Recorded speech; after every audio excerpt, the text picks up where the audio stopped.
Assalamualaikum qadirlik savaqdaşlar. Farabi 4 dershanasına hoş geldinler. Bugün hazırlık zaman uyğur dil dersimizin 19. dersini ötümüz. 19. dersimiz lug'atshunoslik haqida. Bu dersimizde lug'atshunoslik bilan leksik tadqiqotning munosabati va lug'atning turlari haqida to'xtalib o'tamiz. Ders başlashdan burun o'tgan soatlik darsimizning oxiri so'rab o'tgan tuvandagi savolimizga javob berib o'tamiz. O'tgan soatda tuvandagi savolni so'rab o'tganmiz.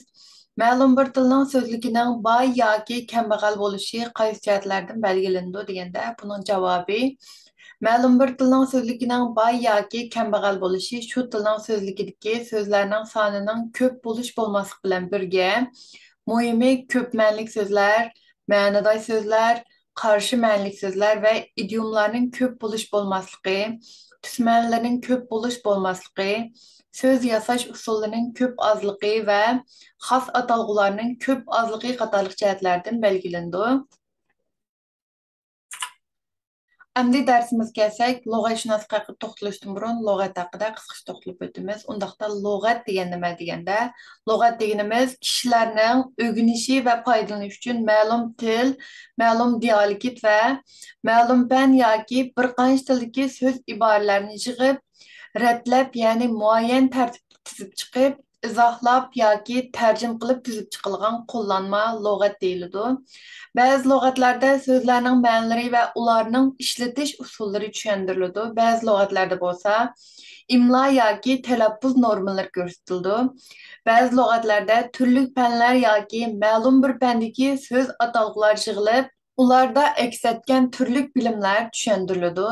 Yana ba'zi lug'atlarda bo'lsa, ikki yoki uningdan ortiq tildagi so'zlarning tarjimasi beriladi. O'xshash bo'lmagan tipli lug'atlar o'xshash bo'lmagan ehtiyojni qamdaydi. Endi lug'atshunoslik haqida to'xtalib o'tsak, lug'atshunoslik degan nima deganda, lug'atshunoslik lug'at tuzish prinsiplari, ya'ni lug'at tuzish nazariyasi, usullari va lug'at turlarini tadqiq qilgan fan lug'atshunoslik deyiladi. Lug'atshunoslik amaliy tilshunoslikning muhim bir tarmog'i hisoblanadi.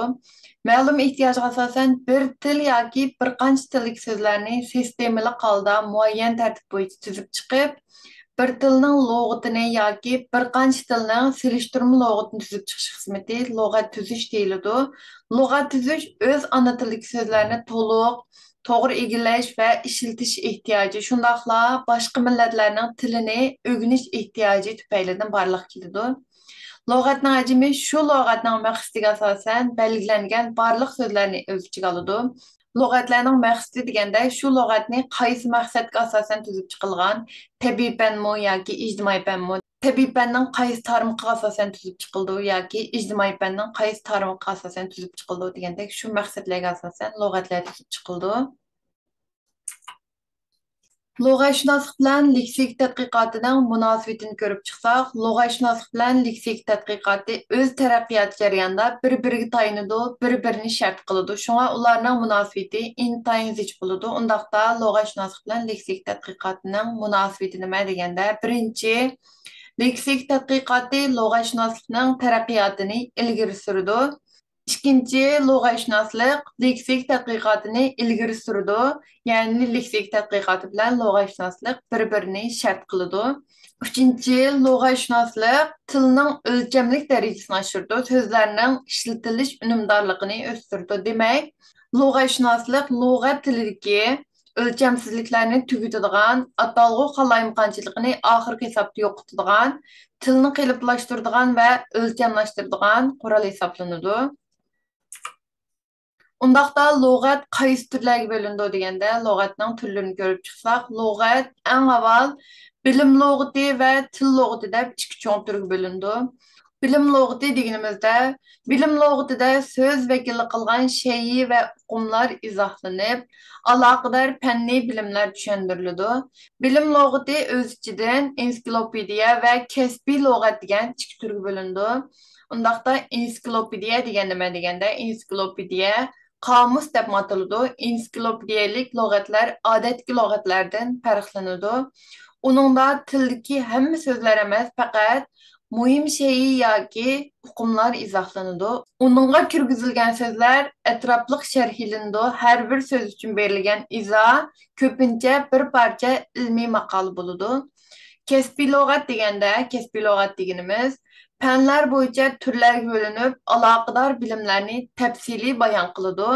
Kesbiy lug'atlar o'z ichidan atalg'i lug'ati, kishi ismlari lug'ati, yer joy nomlari lug'ati, millat nomlari lug'ati va asarlar lug'ati degandek turlarga ayriladi. Endi til lug'atiga kelsak, til lug'atida so'zlarning leksikalik ma'nolari va ularning fonetikalik, grammatikalik va stilistikalik alohidaliklari sharhlandi. Til lug'ati o'z ichidan yana tuvandagidek turlarga bo'lindi. Birinchi, til lug'ati izohlanish usulining o'xshamasligi asosan izohlik lug'at, misol bilan izohlangan lug'at, rasm bilan izohlangan lug'at va tarjim lug'ati degandek turlarga bo'lindi. İkinci, til lug'ati so'zlarning tanlanish doirasining o'xshamasligi asosan etimologiyalik lug'at, dialekt lug'ati, ijtimoiy odat so'zlar lug'ati, chetdan kirgan so'zlar lug'ati, qadimki so'zlar lug'ati, yangi so'zlar lug'ati, ma'nodor so'zlar lug'ati, qarshi ma'noli so'zlar lug'ati, ohangdor so'zlar lug'ati, idiomlar lug'ati qatorliq turlarga bo'lindi.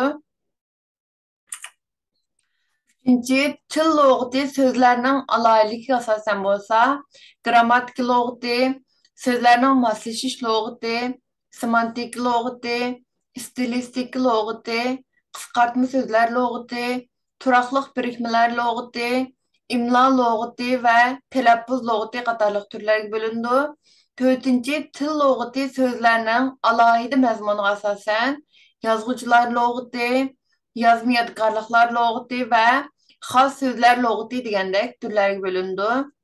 Beshinchi, til lug'ati izohliq vaqt cheklamasiga asosan tasviriy lug'at va tarixiy lug'at deb ikki turga ayriladi. Oltinchi, til lug'ati so'zlarning ishlatish ahvoliga asosan so'zlarni amaliy qo'llanish lug'ati, qiyin nuqtalar lug'ati va o'qitish lug'ati degandek turlarga bo'lindi.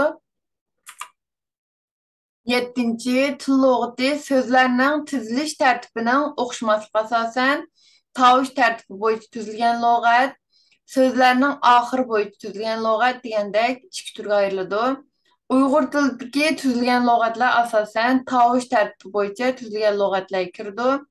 Sakkizinchi, til lug'ati tanlangan so'zlarning oz ko'pligiga asosan yanchiq lug'ati, kichik tipdagi qisqacha lug'at, o'rta va cho'ng tipli lug'at qatorliqlarga bo'lindi. Bu yerdagi so'zlarning oz ko'pligi asosan deganimizda yanchiq lug'atiga odatda 10 mingdan oz bo'lgan so'zlar kirgizildi. Kichik tipdagi qisqacha lug'atga bo'lsa 10 mingdan 30 minggacha bo'lgan so'zlar kirgizildi. O'rta tipdagi lug'atga bo'lsa 30 mingdan 60 minggacha, cho'ng tipdagi lug'atga bo'lsa 100 mingdan ko'p so'z kirgizildi. To'qqizinchi, til lug'ati qancha xil tildan tuzilganligiga asosan bir tillik lug'at, qo'sh tillik lug'at va ko'p tillik lug'at degandek uch turga bo'lindi. 10-chi, alohida xildagi lug'atlarga bo'lsa, til lug'atining yana so'zlarning ishlatilish chastotasi lug'ati, belgilar lug'ati va mashina lug'ati qatorliq turlari bor. 11-chi, yuqorqi 10 turdan boshqa til lug'ati, til va bilim universal lug'ati deb yana bir turga ayrildi. Til va bilim universal lug'atida atalg'ular bilim nuqtasidan izohlanadi. Bugungi darsimizning oxiriga keldik. Darsimizning oxirida tuvandagi savolni sizlarga so'rab o'tamiz. Siz eng ko'p ishlatadigan lug'atlar qaysilar? Ya'ni sizlar o'zingizlarning odatda eng ko'p ishlatadigan lug'atinglarni misol bersanglar bo'ldi. Bu savolimizning javobini YouTube videomizning ostidagi baho qismiga yoki Instagram hisobimizning DM qismidan uchur yozib avasanglar bo'ladi. Undaqda keyingi soatlik darsimiz ko'rishaylik. Ko'rishgacha omon bo'linglar. Xayr xo'sh.